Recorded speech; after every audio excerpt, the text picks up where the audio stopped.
Alright, so welcome back to the alternative history and future of the world. We got events that uh, we have got to talk about, and going over to Europe. Um, yeah, this number is outdated. Germany expanded its nuclear arsenal to 90 nuclear bombs. We're going to go over to Japan. They had 24. They now go up to a total of 95 nuclear bombs. And with one more country that we have to update, and that's America. They will go up to a total of 8 nuclear bombs.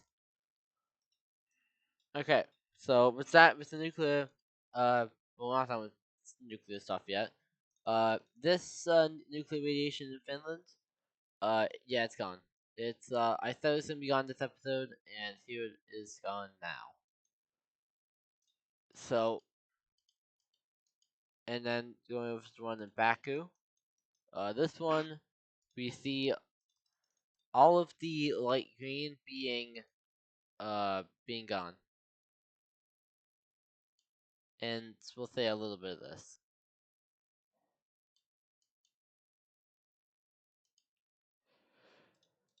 And when we go down to the third one that I'm almost done, this one's not gonna change because it's recent and it's kinda it's gonna stay here for a little bit. Okay. So it's time to talk about the events that the main events now. Um so we'll do I guess a little recap of the last episode. Um, Russia expanded since first time since World War II. Belarus is now a militarist government, most likely a dictatorship. It's nothing like how Russia was. It's a lot less than that. This guy just wants to make his country an empire, which would involve a war against Ukraine and a war against St. Petersburg. Germany is not liking this place. It's not liking Belarus at all because it is now an ally of Japan. Um, the other major event was that we have the Ottoman Empire fully collapsing a lot later than our timeline. In our timeline, they collapsed in 1920. Uh, I know that they had to fight a Turkish Wars of Independence in 1922. I think I could have gotten that wrong, but in this timeline they collapsed around 1958, probably 1957. So but now it's just Greece has partitioned a little bit. Uh, Syria is now here, and Iraq is back. Well, Iraq is now independent. What Iraq is gonna do against down here, I don't really know all that much, but I guess we'll figure that out. Going over to Asia, let's talk about like the Asian nations real quick.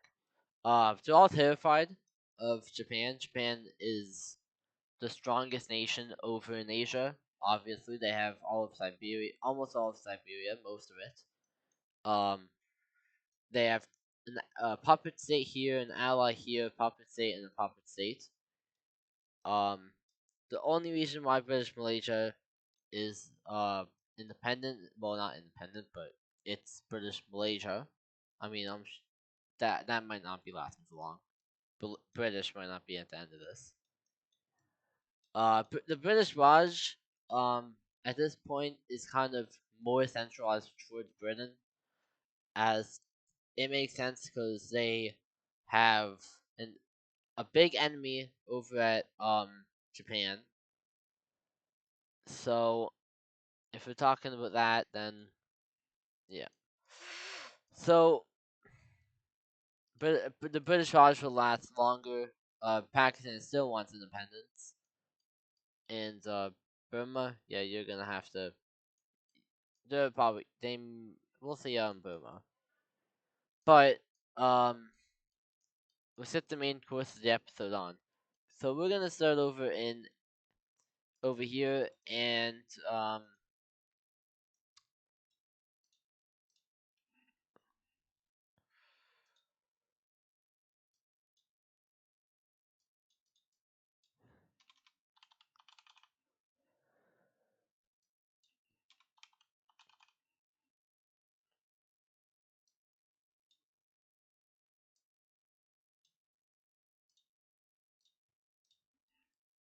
but would you know it, a rebellion in British Malaysia is taking place. I hinted at this like literally a couple seconds ago.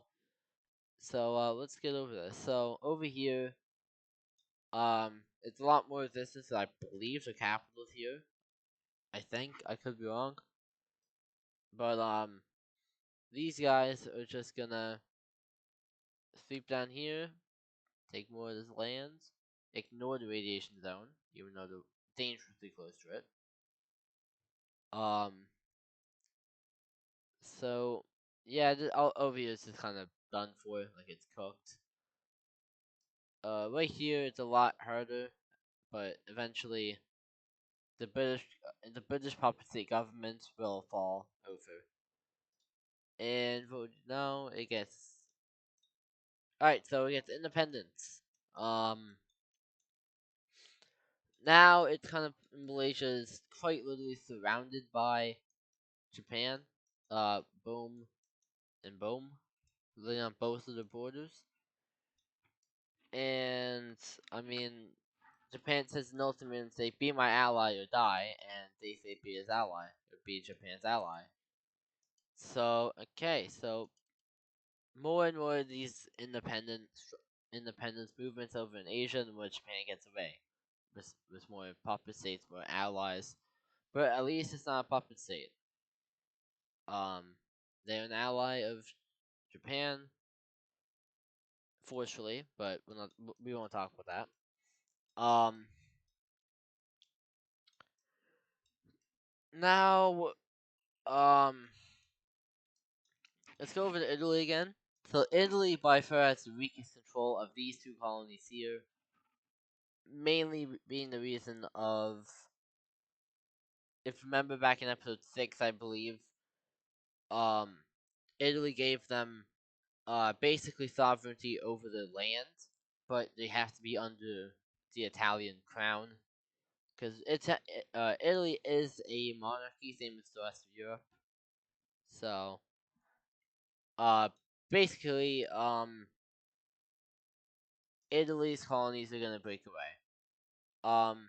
Now Italy basically says, okay, whatever, you guys can have your independence. So these guys don't have to fight a war of independence or anything. They just are like they are now independent. So um, that's good for them. No war of independence. In terms of Libya, though, that's a much larger, different story.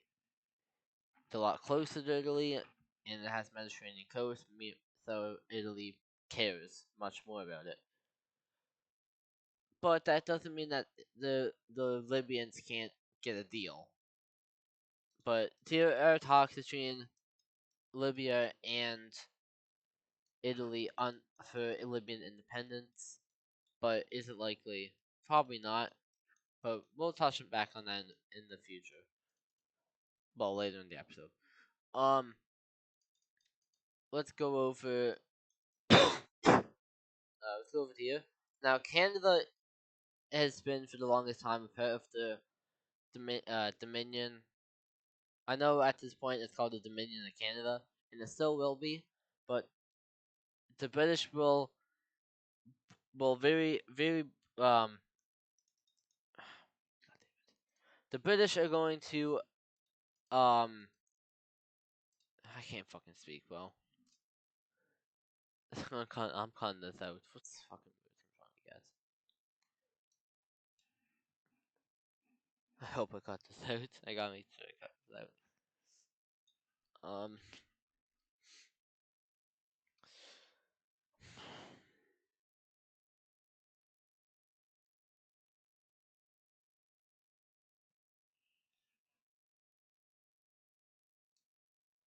The British are gonna recognize Canadian sovereignty, and this is full sovereignty. So Canada was basically already thought had sovereignty over its land, but now it's like the British are still there, but the Canadians have. They're now called. Oh my God, no. Canadians are now independent. So, and what the British are gonna do is relinquish Newfoundland to Canada. Makes more sense as to end it. This happened in real life as well. Um, so erase that line. No one to erase there. I don't know why this line is here. Kind of makes it look very ugly. But okay. Not for this line. I don't know why this line is here either. Get rid of that. Okay. So Canada is now independent fully. Over here, Guyana, uh, Guyana. I don't know how to pronounce this country. I know this. I think I know how to spell it, but I don't know how to pronounce it. Guyana is going to get independent. Same as Suriname from the Dutch. Um. So and then yeah, I mean this is a province of France, so that ain't happening. Um. So now we'll talk about Africa.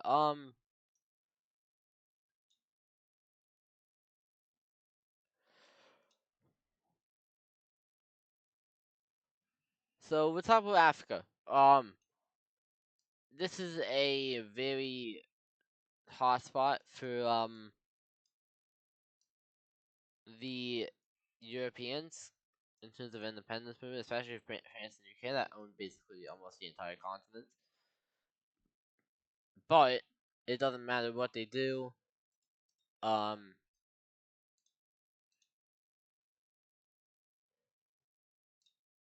all of the colonies here are going to be going for independence. So basically, what's happening here is a whole bunch of rebellions into big rebellions.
Okay, so what happened here was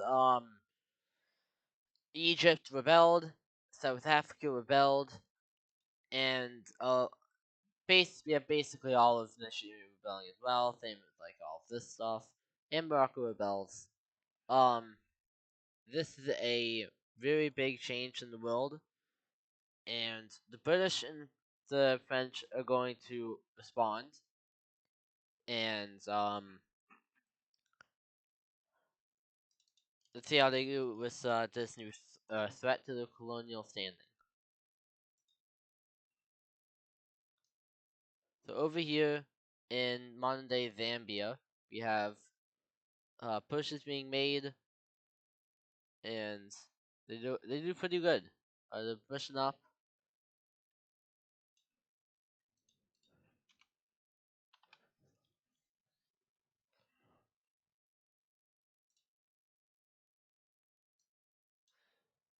Over here we have this area falling over to the rebellions the rebels. Same with over here, and now we push into modern day Tanzania is being made. And for some reason, these rebellions are extremely strong. Um, very strong. Like if the British came here, they would smoke them. Which I mean, they will be showing up. But for some reason, these rebels are just like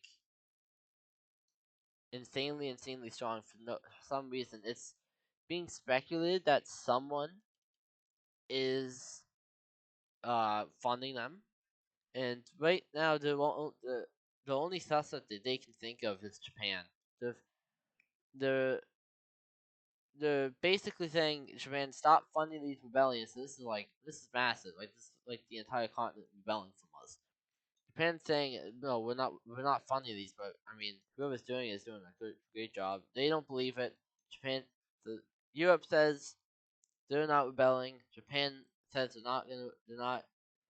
But Europe says that Japan is aiding these guys, but Japan's saying look who I am, look there. Um, we're not doing this, but Europe says, no, screw yourself. So anyway,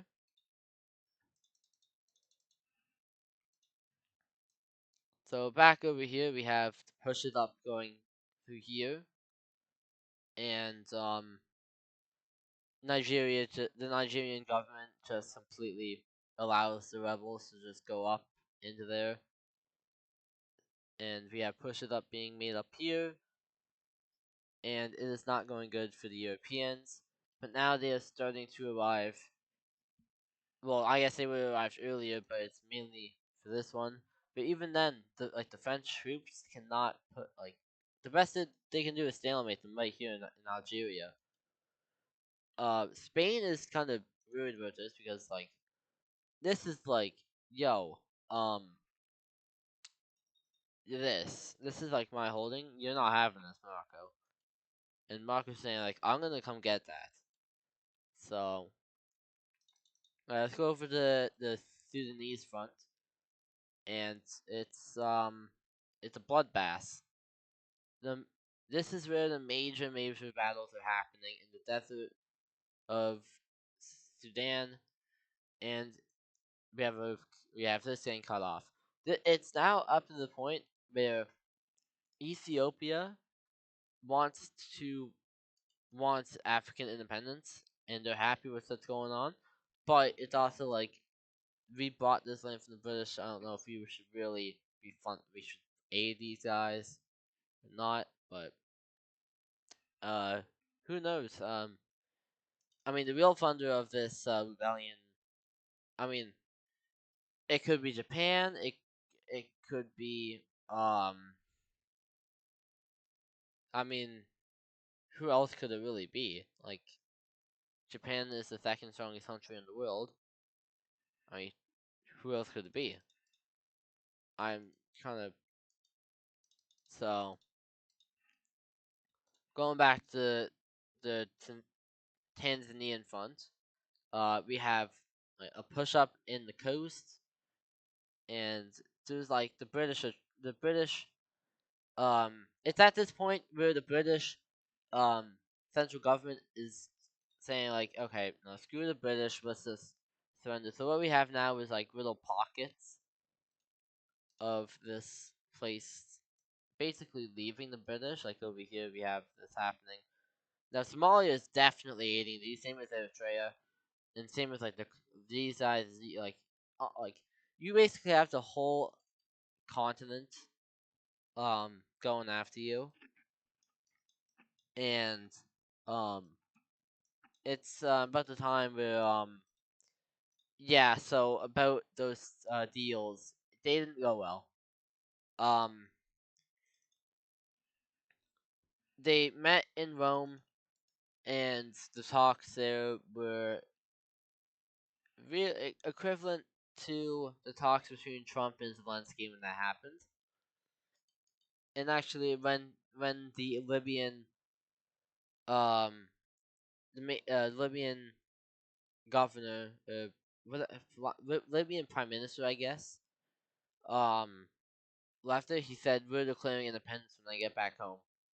So Italy knew this was coming.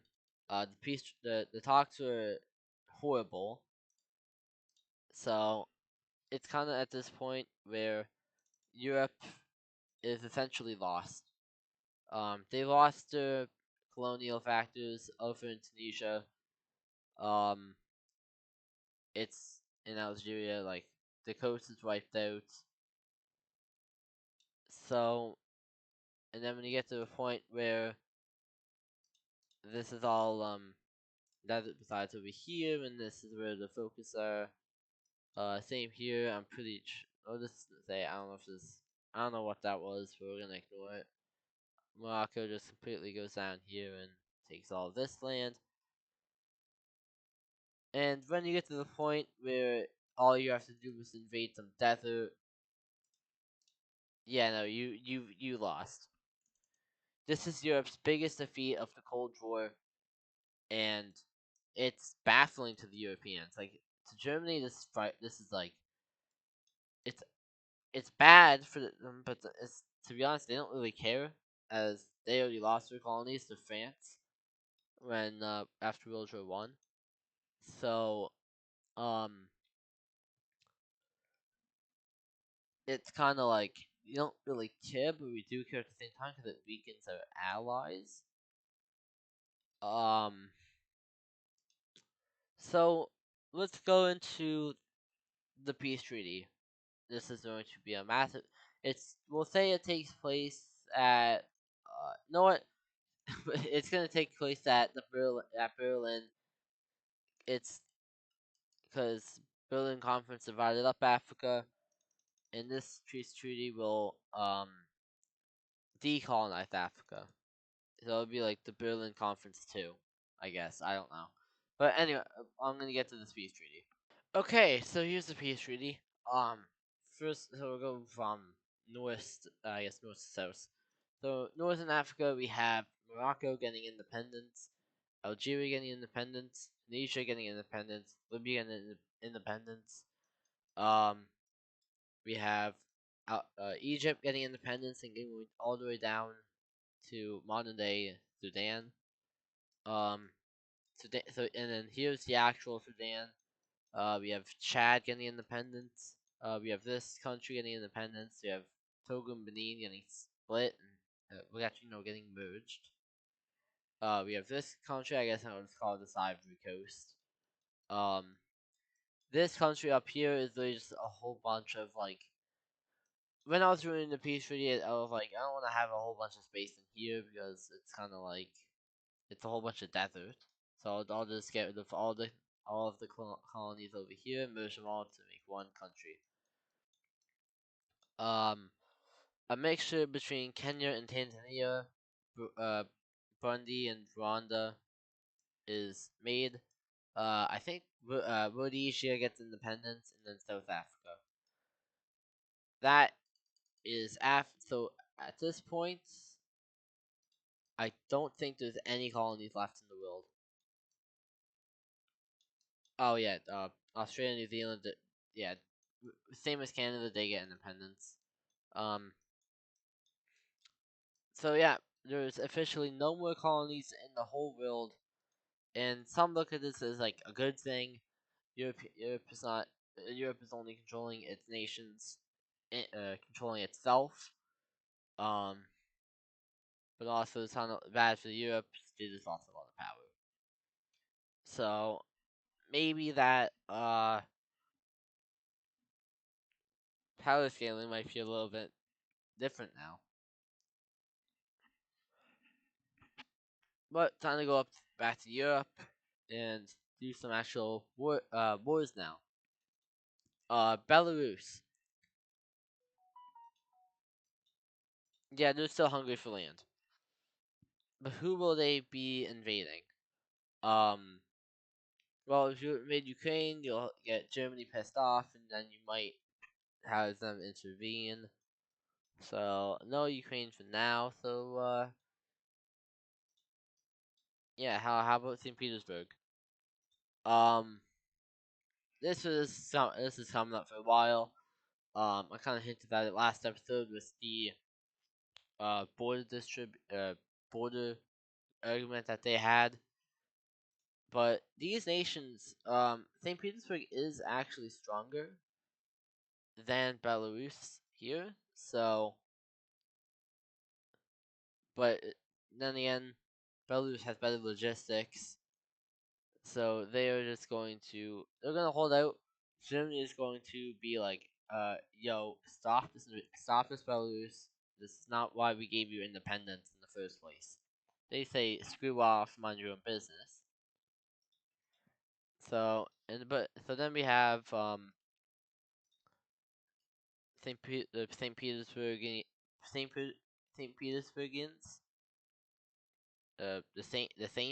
the Saints. I don't know what to call them, but they push back. But then another thing starts up here, so it's kind of back and forth with these guys. Um, Luckily this nation doesn't have nuclear bombs, so they can't nuke them.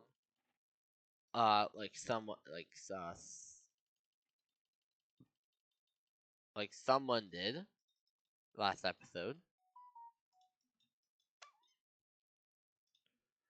Anyway, um,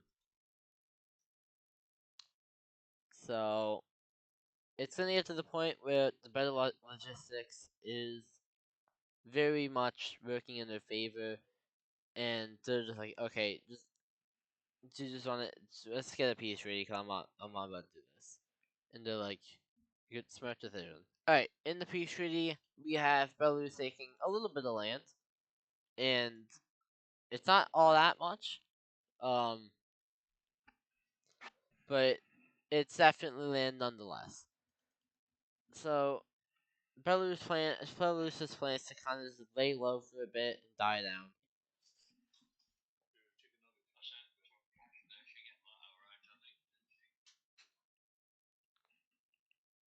So they just plan to die down. Um, so now Japan's gonna pull a move that no one else has done in the Cold War yet, and that's gonna revolve around Turkey. Alright, so in a move that basically sends shockwaves around the whole planet, Japan transfers one of its nukes to its ally Turkey. Now, this is a major, major problem, and for Germany. So Germany's going to respond by doing the exact same thing.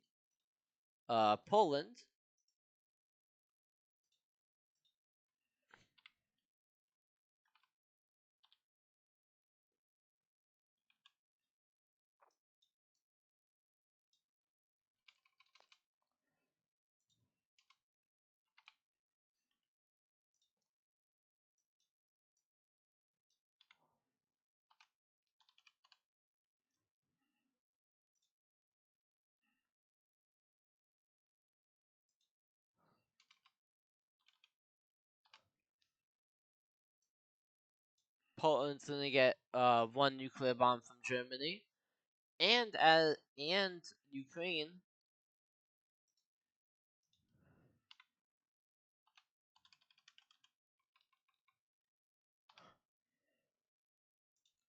Ukraine's also gonna get one bomb from Germany, because why these two nations? One, Germany fears its populace is gonna get invaded by Belarus, and really um same thing for Ukraine, really invaded by Belarus, and it's much closer to Japanese Turkey. So the culture is really gonna start picking up now, especially as a lot of nations got independence, and like um yeah, since they're gonna start picking up. I'm gonna leave the episode here, and but if we're talking about the whole series, the closure might last another 5 to 6 episodes. Um, or yeah, maybe 5 to 6. I have something planned that is gonna make this seem a lot shorter than it actually is, but the closure is still running rampant and it's just picking up. So that's gonna be it.